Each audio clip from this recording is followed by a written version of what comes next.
lagi sama gue Ferry Big di Kumpul Komunitas. Tempatnya orang kreatif berkumpul di sini. Ya guys, hari ini gue kedatangan founder dari Rasa Wastra. Dia ini pecinta dan penggiat budaya, khususnya kain tenun. Kita sambut Kak Monik. Halo Kak Monik. Apa kabar Ferry? Baik, alhamdulillah. Kak Monik gimana? Aku sehat, seneng banget hari ini akhirnya bisa ngobrol sama kamu. Susah banget ngundang dia nih. Kak Monik. Ya. Nih kain-kain udah banyak banget, bagus-bagus. Nah, bisa ceritain nggak? Awalnya suka ini gimana sih? Nah, ini kalau tahu awalnya sebetulnya belum lama aku gue lu aja kali ya. Boleh. Jadi gue sebetulnya suka kain-kain ini belum lama sih, baru 2016.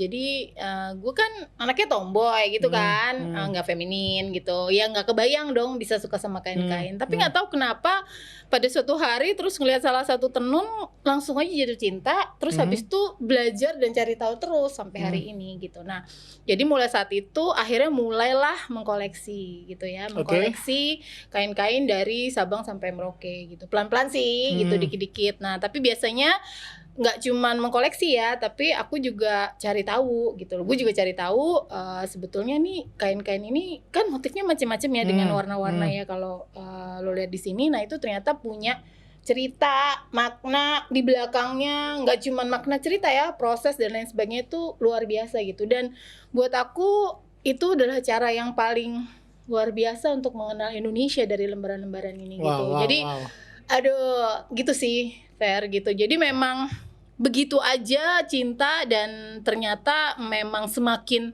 mempelajari semakin banyak nggak taunya karena banyak banget gitu, dan bakalan belajar terus deh. Oke. Gitu. Rasa Wastra. Rasa Wastra Indonesia. Kapan dibikin tuh? Kalau Rasa Wastranya sendiri sebetulnya baru Desember tahun lalu. Jadi walaupun gue sendiri udah mengkoleksi, mencintai kain-kain ini sejak 2016. Jadi awalnya kenapa kok akhirnya bikin Rasa Wastra Indonesia itu juga karena gue mikirnya gitu ya, kayaknya kalau cuman gue atau gue yang tadinya nggak kepikiran gitu bisa mencintai, tapi begitu tahu terus sayang dan cinta, itu pasti orang lain juga bisa kayak gitu kan. Harusnya nggak cuman aku gitu ya, nggak cuman gue sebagai orang Indonesia yang kemudian cari tahu, tapi juga kalau bisa lebih banyak orang yang tahu akan lebih baik gitu. Jadi makanya dengan membuat Rasa Wastra Indonesia ini aku bikin kayak semacam ruang edukasi gitu ya, bantu juga mempromosikan produk-produk pengrajin yang luar biasa ini gitu ya, dan bagaimana yang paling penting kain-kain ini tetap hidup gitu. Karena kan gini, kalau kita ngelihat kain-kain Nusantara ini kan oke lah, kalau kita bicara kain-kain tua yang memang sudah ratusan tahun itu memang masuk di museum ya kan. Dan kurasa juga pemerintah kan memang sudah concern untuk menjaga itulah gitu ya, ada museum tekstil dan lain sebagainya. Nah tapi kalau Rasa Wastra sendiri visinya tuh lebih bagaimana melestarikan kain-kain ini untuk menjadikan kain-kain itu ngikutin terus tuh dinamika kekinian, dinamika tren dunia, globalisasi, dia tetap hidup gitu loh, dan ada di hati bahkan sampai generasi yang lebih muda gitu. Nah makanya kita nggak bicara di museum gitu ya, tapi ini dia hadir di sehari-hari dalam bentuk apapun gitu sih. Berarti waktu itu modalnya banyak banget ya? Gue tahu nih nggak murah ini harganya kan? Itu sih yang kayaknya harus. Berarti lu orang kaya. Amin. Iya dong, kaya dong melestarikan budaya Indonesia. Betul, kaya dalam arti bisa cerita nggak? itu. Dulu awal kali pertama punya, Ingat nggak beli kain apa? Masih ingat. Jadi waktu itu aku nggak bawa hari ini. Jadi itu tenun dari NTT. Jadi memang tenun NTT itu kan paling rich ya, paling kaya, paling luar biasa ya motif dan maknanya. Jadi waktu itu aku ingat aku beli adopsi ya. Biasanya aku menamakan adopsi ya, karena kan ini tuh nggak cuman sekedar produk ya, tapi kayak masterpiece, sama aja seperti artis lainnya gitu kan. Itu tenun Ayu Topaz. Ayu Topaz tuh salah satu tenun di NTT gitu. Nah, terus sejak saat itu ya langsung penasaran gitu kan. Ternyata NTT sendiri aja itu tenun motifnya aja luar biasa gitu ya. Banyak banget, nggak cuma Sumba. Mungkin kalau Sumba very familiar gitu Iya, ya. banyak tenun banget Sumba. di ini juga Udah populer ya. lah di Tapi kan pasar. ternyata juga ada tenun Sika, ada tenun Ende, ada tenun Rote, ada tenun Bajawa, Ayu Topas. Aduh, banyak lah gitu Ya, di pasar Indonesia tuh banyak banget ya. Maksudnya ini kan biasanya kalau gua datang ke pameran tekstil tuh ya, itu indah banget gitu. Tapi gue juga jujur ya, gue tuh kadang bingung gitu mau beli tuh atau mau adopsi ini karena ngelihat rekening tuh wah nih. Tadi ya persepsinya Iya, iya. value-nya tinggi Iya, gitu ya. karena kan gue pekerja seni gitu. Iya. Gue tahu mereka ini bikin ini pakai rasa, Betul, pakai betul. jiwa, terus juga pastinya yang bikin ini serius nggak ngasal, Yap. terus juga ya keren gitu. Karena lo ngaku orang keren di Indonesia, anak muda keren, tapi kalau lu nggak kenal budaya lu sendiri nggak keren menurut gua. Itu bener banget, Ferry. Makanya gue bikin kumpul komunitas sama anak-anak. Jadi bener. di kumpul komunitas insya Allah orangnya kreatif, keren-keren. Nah ini Betul. bisa cerita nggak? Awal kan tadi beli di kain itu NTT, Iya, terus iya. 2016. Iya. Ya, nah terus kira-kira nih dari sekian banyak ini berapa lama sih ngumpulin? Iya, jadi pelan-pelan Koleksi. banget ya. Bener tadi, mungkin tadi yang Ferry bilang mengenai value gitu ya. Nah ini juga pengen dilurusin gitu. Oke. Makanya kenapa kok bagaimana melestarikan atau menghidupkan terus kain-kain Nusantara ini sepanjang masa itu sebetulnya juga termasuk Rasa Wastra Indonesia pengen memberikan pemahaman gitu yang tepat mengenai value-value. Of course tadi yang lu bilang bahwa kain-kain itu nilainya sangat tinggi, betul gitu ya, puluhan, ratusan juta gitu ya. Itu karena memang umurnya biasanya. Jadi umurnya memang sudah ratusan tahun yang udah nggak bisa lagi dibikin sama penenun-penenun atau pembatik pengrajin yang generasi sekarang. Atau dia memang tenun-tenun atau misalnya batik-batik yang memang itu hanya dimiliki oleh bangsawan daerah. Wow. Itu gitu yang secara motifnya itu sangat detail, intens, luar biasa cantik dan maknanya juga luar biasa sakral. Dan itu udah ya kembali lagi gitu, nggak semua pengrajin sudah mampu lagi membuatnya gitu. Nah jadi itu biasanya itulah membuat kain-kain itu menjadi value-nya tinggi gitu. Tapi sebenarnya para pengrajin-pengrajin kita kan juga terus membuat karya-karyanya gitu kan, dan secara kesini gitu ya banyak banget variasi wastra. Jadi wastra itu adalah kain tradisional yang dibuat dengan tangan, baik batik, tenun, songket, jumputan, lurik ya mungkin kalau very familiar itu sebetulnya variasi harganya juga banyak gitu, bahkan dari mulai 100, 200 ribu, 300 ribu juga ada gitu ya, yang memang dibuat dengan tangan. Misalnya kalau dengan beberapa batik-batik tulis itu yang motifnya mungkin tidak terlalu detail gitu ya, itu sebetulnya harganya tidak mahal seperti batik-batik pesisir misalnya, yang mungkin kalau very familiar banyak batik-batik yang warna-warnanya lebih colorful. Itu tuh batik-batik pesisir. Nah itu juga harganya nggak terlalu mahal. Nah beberapa tenun-tenun yang juga secara motif juga tidak intens ya, maksudnya tidak detail, tidak kecil-kecil, itu juga harganya di bawah 500 ribu gitu. Jadi sebetulnya buatan tangan ini tuh nggak semuanya mahal gitu. Jadi kalau Rasa Wastra sendiri sebetulnya ingin memperkenalkannya itu, bahwa banyak sekali kekayaan wastra ini dari Sabang sampai Merauke yang secara kembali lagi gitu ya, salah satunya gitu secara harga adalah nggak juga semuanya tinggi gitu. Tergantung juga proses pembuatannya ya, Ferry. Kalau memang kayak mungkin tahu batik tulis yang kayak motif 3 negeri yang sangat kecil-kecil, detail. Itu of course membuatnya juga berbulan-bulan, ya pasti harganya relatif tinggi. Tapi kalau yang motifnya besar-besar gitu ya, itu juga harganya pasti juga sudah affordable. Termasuk batik cap. Batik cap kan juga tetap dibuat dengan tangan ya gitu ya. Itu juga harganya sangat affordable dan sebetulnya semua orang bisa memiliki gitu. Ya bayangkan aja sekarang juga baju-baju bermerek ataupun baju-baju yang banyak dijual gitu ya di retail, itu kan juga harganya 300, 500 ya kan gitu. Sebenarnya sama. Nah bahkan kalau beli kain tuh satu kain bisa dimodif apapun ya, nggak cuma harus dijadiin pakaian ya, tapi juga bisa macam-macam. Nah value ini kan dalam ya. Gue juga ngelihat sebuah proses berkaryanya orang-orang di daerah itu nggak mudah ya. Mereka pun bener-bener bisa simetris. Nah gue mau nanya deh, kakak kan juga pastinya datang ke lokasinya Iya, kan. iya, Nah, bertemu, datang- berinteraksi lah, Nah, ya. dari sekian banyak nih dari kain nih yang ada di sini, yang punya kisah sendiri yang paling yang paling menarik kira-kira dari sekian banyak Iya. ada nggak sih yang di sini yang dibawa kira-kira Iya. susah dapatnya atau nih kayaknya kain ini apa misalkan nih yang pembuatnya udah nggak ada lagi atau apa limited edition atau apa terserah atau ya ada kisah unik dari dapetin kain-kain ini.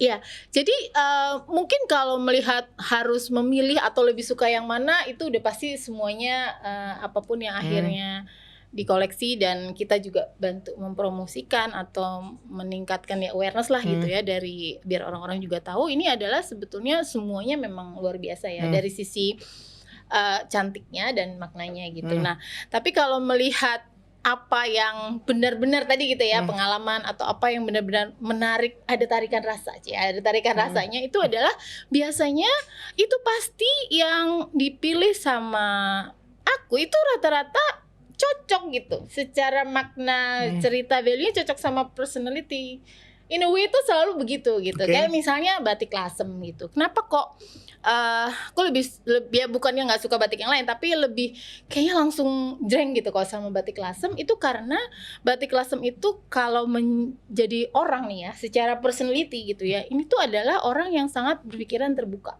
karena kenapa dia sendiri itu kan motif-motifnya banyak terpengaruh oleh akulturasi budaya dari Tiongkok kemudian juga dari Arab dari India Timur Tengah bahkan dari Belanda Eropa gitu ya jadi dan berpadu dengan budaya Nusantara gitu. Jadi itu hadirlah batik-batik lasem yang sangat colorful dan sangat motifnya indah gitu ya dengan perpaduan budaya kita dan juga luar tadi gitu. Nah, itu juga sebagai seorang kalau dia jadi manusia nih gitu dia orang yang memang karakternya sangat open dan terbuka gitu menerima ya kan semua masukan. Jadi itulah kenapa batik lasem itu begitu kaya gitu ya dengan ragamnya. Jadi biasanya tuh tertariknya sama itu gitu. Itu yang makanya selalu aku banyak mengkoleksi itu gitu karena banyak cerita-cerita yang dalam di situ gitu. Lalu kalau tenun gitu ya. Kalau tenun memang dari semua pencarian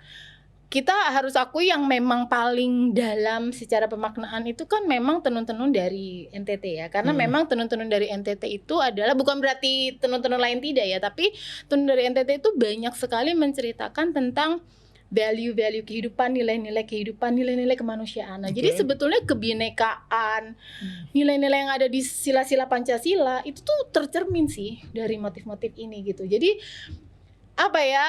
kalau ngelihat pengalamannya semuanya sih luar biasa ya. Tapi kalau berburunya sih memang ada beberapa kayak ada satu tenun Sekomandi itu dari Sulawesi Selatan. Itu juga memang sudah satu-satunya. Terus yang benar pengrajinnya juga sudah nggak ada. Ada gitu nih ya. bawa nggak? Ini kebetulan nggak dibawa gitu ya. Karena dia memang kainnya bentang besar dan berat gitu ya. Itu memang dibuat oleh orang Toraja di sana Sulawesi Selatan yang memang akhirnya anaknya melepas kain itu karena memang orang tuanya sudah nggak ada gitu kan. Lalu juga ada beberapa rata-rata begini karena memang mereka itu kan hidup dari menenunkan gitu. Jadi yang tadinya kain-kain itu misalnya sudah tua gitu ya, bagus dan udah nggak bisa dibuat lagi. Tadinya kan tidak dilepas ya sama mereka ya. Tapi itu kadang-kadang karena mereka demi memenuhi kebutuhan ekonomi ya, mereka jadi melepas gitu loh. Dan kadang-kadang ini lucunya nih Ferry, kadang mereka tuh melepas juga lihat-lihat orangnya. Serius? Gitu. Iya, jadi kayak gitu percaya nggak percaya gitu.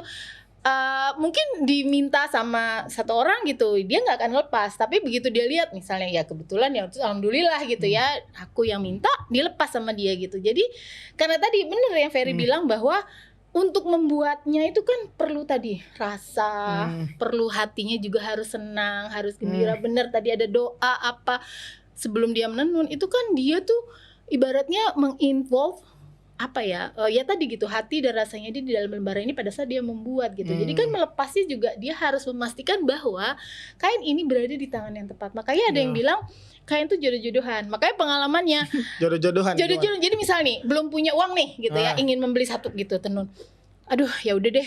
Tapi percaya aja itu nggak kemana-mana tau Fer. Jadi setelah berbulan-bulan itu kain masih ada belum diambil orang. Jadi pas ada duit ada uang bisa diambil gitu. Itu kayak gitu-gitu yang kadang-kadang nggak nyangka gitu ya. Jadi ada tuan rumahnya katanya gitu. Oh gitu ya. Bahasanya. Jadi ada unsur-unsur mitologi juga ya. Ya nggak tahu ya, Ya. mungkin seperti itu. Jadi memang ya udah gitu. Pada saat aku kayak misal udah jatuh cinta gitu ya, pengalamannya ya udah kalau memang lagi nggak ada uang gitu, udah nggak apa-apa gitu. Oke. Tapi nanti udah berbulan-bulan pun jadi milik gitu.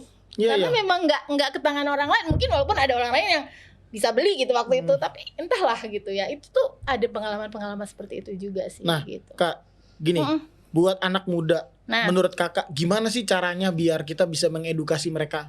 Ini budaya kita loh. Iya. Ini kita lestarikan loh. Menurut kakak gimana? Ya itu challenge sekarang ya sebetulnya ya. Jadi membuat mereka itu konsisten gitu ya, membawa ini di kehidupan mereka ya gitu. Nggak cuman karena kebetulan orang tuanya yang punya kainnya, tapi memang mereka sendiri gitu punya keinginan untuk kemudian melestarikan ini gitu. Nah kalau kita bicara kain itu kan sebetulnya kita nggak melihat ini sebagai lembaran ya, atau ya sehelai kain gitu. Ini kan hanya sebuah output simbol gitu yang kebetulan bentuknya adalah dari ceritanya itu dituangkan di lembaran.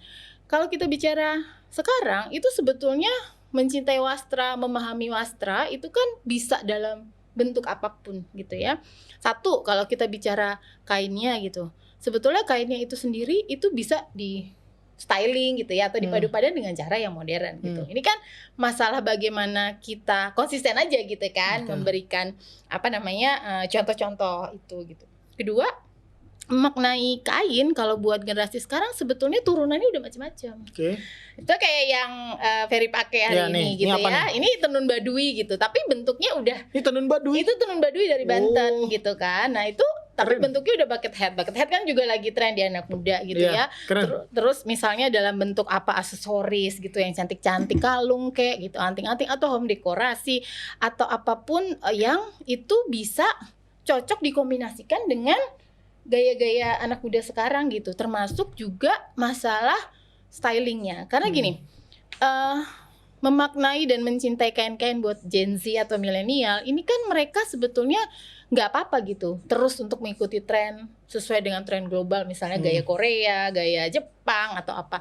Tapi kan sebetulnya fabriknya bisa diganti dengan wastra atau dikombinasikan dengan wastra. Jadi globalisasi itu harus kita ikutin gitu, tapi tanpa meninggalkan rootsnya lah gitu ya, akarnya. Jadi banyak cara sih sebetulnya kalau buat anak muda untuk mencintai ini gitu dan mulai memakai ini di keseharian mereka gitu, karena bentuknya kan bisa apapun gitu, nggak harus kain aja kan sebetulnya. Bahkan sekarang tren fashion juga banyak yang sudah memakai aksen-aksen kain-kain Nusantara gitu sih. Ya berarti adanya inovasi yang harusnya ini ya masif ya, kayak misalkan ini punya kakak nih yang saya pakai, ya kan. Nah ini keren juga nih, ibaratnya ya ini mengikuti zaman lah gitu ya. Terus ya mungkin ke depan wastra bisa dalam produk-produk lain nih kayak ini kan. Betul, ini juga di home dekorasi atau di pernak-pernik. Ini handmade juga ya? Ini handmade karena ini bener-bener dilukis kayak melukis kain dengan teknik membatik gitu. Wow. Jadi kan kalau batik itu kan sebetulnya teknik ya, Fer ya. Jadi jadi tekniknya tuh dibatik dengan canting, dengan malam atau dilukis dan segala macamnya. Jadi sebetulnya kan tidak hanya diletakkan di kain gitu kan, tapi juga bisa di materi-material yang lain gitu, yang itu tadi gitu ya. Jadi formatnya tuh bisa sangat beraneka ragam, bahkan misalnya t-shirt gitu kan bisa juga kan dikasih aksen gitu ya, wastra dan segala macam. Jadi kita nggak harus melihat itu sebagai anak muda harus pakai kain dalam arti utuh gitu, tapi kan gini, poinnya bukan kainnya gitu, tapi bagaimana memaknai bahwa ini tuh apa yang kita pakai gitu loh. Jadi ini atribut kita, bangsa kita, kebanggaan kita gitu. Nah apapun formatnya sebetulnya nggak masalah gitu. Bahkan sekarang sudah banyak anak-anak muda yang udah banyak gitu ya, komunitas-komunitas mungkin Ferry tahu yang memang sudah bergaya ikat-ikat lucu gitu ya, modern dengan kain-kain gitu. Jadi itu luar biasa banget sebetulnya, sudah trennya udah makin baik dan semoga konsisten. Yang penting itu. Tapi tadi memang challenge-nya itu sih Fer, menjadikan ini tadi kamu menyebut soal masif populer ya. Ya kalau cuman segelintir ya nggak berasa gitu. Tapi coba gitu ya, everybody, semua anak muda ini gerak ke sini gitu ya, pasti bisa lebih populer gitu ya. Itu sih. Oke, thank you banget nih, kamu nih banyak banget yang bisa kita pelajari di sini ya. Kumpul komunitas, insya Allah support sama Rasa Wastra buat ke depan. Semoga kita bisa kerjasama terus. Yes. Jangan lupa buat yang suka dengan kain ini bisa nanya-nanya langsung di Instagramnya kakak di. Yes, di Rasa Wastra Indonesia di Instagram atau di YouTube Rasa Wastra Indonesia. Nah, jadi di situ kita banyak kasih edukasi secara ringan, light gitu ya, tentang makna-makna kain ini dan juga bagaimana memadu padan dan gimana mengemas kain-kain ini menjadi tren yang terus mengikuti perkembangan zaman. Yap, kamu nih thank you banget udah sharing di Kumpul Komunitas. Sama-sama. Semoga kita bisa kerjasama terus ya. Harus pasti. Ya guys, untuk memperingati Hari Kemerdekaan RI yang ke-76, kita mau kolaborasi nih. Nyanyi. Yoi. Kita mau nyanyi. nyanyi Hari Merdeka. Yap. Ya, oke. Pakai beatbox ya. Pakai beatbox dong. Yap. Oke. Let's go. Yuk, 1, 2, 3. 17 Agustus tahun 45. Itulah hari kemerdekaan kita. Hari merdeka, nusa dan bangsa. Hari lahirnya bangsa Indonesia. Merdeka, sekali merdeka tetap merdeka. Selama hayat masih di kandung badan, kita tetap setia mempertahankan Indonesia. Kita tetap setia membela negara kita. Yap, go very big. Thank you so much. Jangan lupa share, like, and comment. Yang pasti sukses terus buat kamu nih. Thank you. Buat teman-teman semua. Sama-sama. Jangan lupa cintai budaya Indonesia. Go very big. Check out.